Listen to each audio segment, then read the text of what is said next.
Assalamualaikum warahmatullahi wabarakatuh. My name is Pascal Hafidz. I'm from 1A class, English Department, Polytechnic Negeri Padang, and I will show you and I will explain my presentation about development of translation.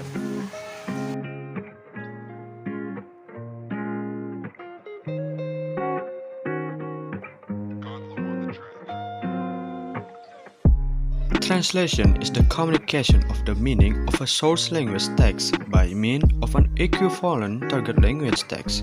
The English language draws a terminological distinction which does not exist in every language between translating or written text and interpreting oral or silent communication between users of different language.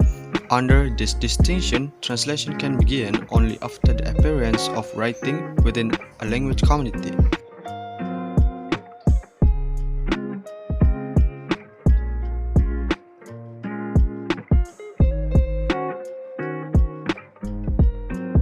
The English word translation derives from the Latin word translatio, which comes from trans, across, plus fere, to carry or to bring.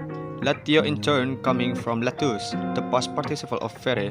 Thus, translatio is carrying across or a bring across, in this case, of a text from one language to another.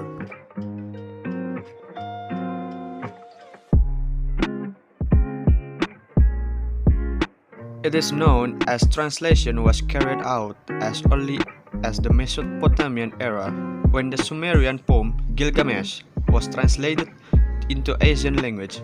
This dates back to around the 2nd millennium BC.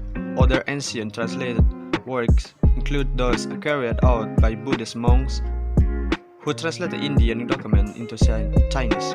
In later periods, ancient Greek texts were also translated by Roman poets and were adapted to create development literary works for entertainment. It is known that translation services were utilized in Rome by Cicero and Horace, and that their uses were continued through to the 17th century, where newer practices were developed.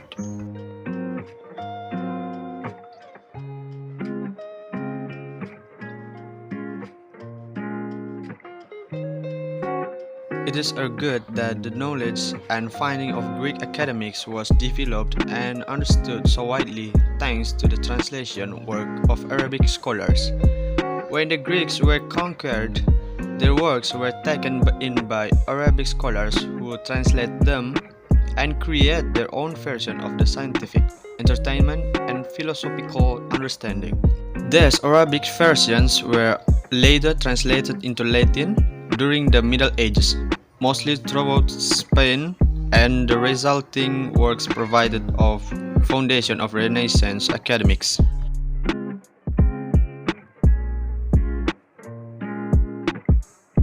The need for translation became greater with the development of religious texts and spiritual theories. As religions developed, the desire to spread the word and encourage faith meant that religious texts needed to be available in multiple languages. One of the first translated religious texts is known to have been that of the Old Testament, which was translated into Greek in the 3rd century BC. This translation refers to the Septuagint, which was a translation of Hebrew Bible into Greek, with Septuagint coming from the Latin of Septuaginta, which means 70. This text is therefore often referred to the Greek Old Testament without the use of our modern practices and tools. This translation was carried out by no less than 70 scholars, who painstakingly converted the text into Greek, and this became the basis for future translation of the Bible in multiple languages.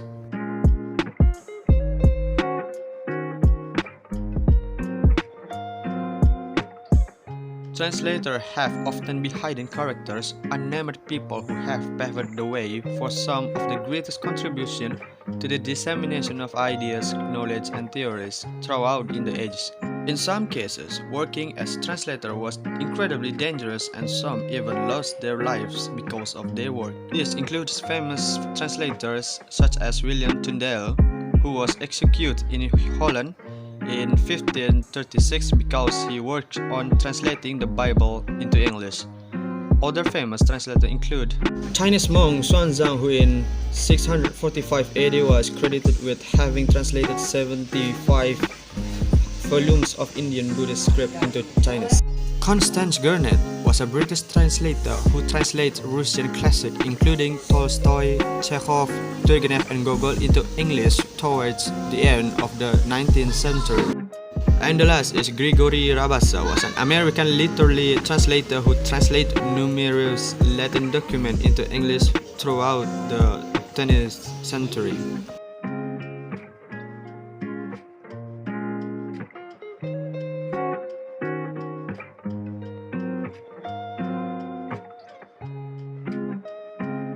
Following on from the Industrial Revolution, the economy developed rapidly and evolved into a machine with a potential for global success. New machinery allowed for swifter production of text and business-related materials, and this means that more time could be invested in evolving a company and translating material to enter foreign markets. Since the 18th century, business have benefited from formalized translation service, but the dawn of the modern practice came with the widespread introduction of internet.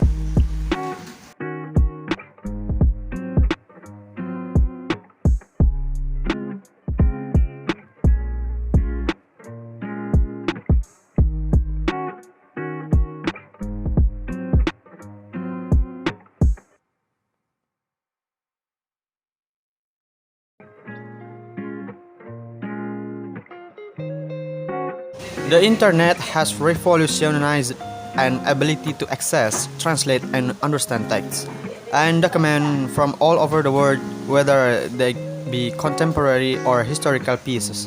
Crucially, the need to understand the culture of the original country and that of the target audience is further enhanced by modern tools and practice. Although some instant translation services are capable only of metaphase in translation, literal word-for-word translation, specialist firms, platforms, and translators are able to translate text and spoken word into multiple languages whilst observing the relevance and culture of the target receiver.